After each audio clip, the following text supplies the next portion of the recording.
اعوذ باللہ من الشیطان الرجیم بسم اللہ الرحمن الرحیم اللہم صل علی سیدنا محمد وعلی آل سیدنا محمد وبارک وسلم۔ واقعہ نمبر 4، میرے محبوب کو قسم کی ضرورت کیا ہے؟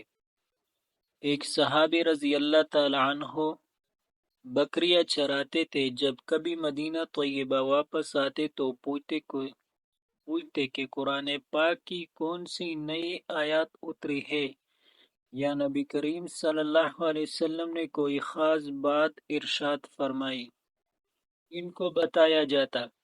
ایک دفعہ وہ واپس آ کر پوچھا تو انہیں بتایا گیا کہ یہ آیات اتری ہے جن میں اللہ تعالیٰ نے قسم کھا کر فرمائے کہ میرے بندو، میں ہی تمہیں رزق دینے والا ہوں۔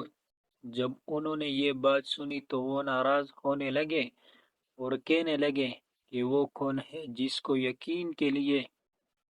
یقین کے لیے میرے اللہ کو قسم کھانی پڑی۔ سبحان اللہ، یہ محبت کی بات ہے۔ یہاں پر ایک پیارا سا شعر ہے: تیرے عشق کی انتہا چاہتا ہوں، میرے سادگی تو دیکھ کیا چاہتا ہوں۔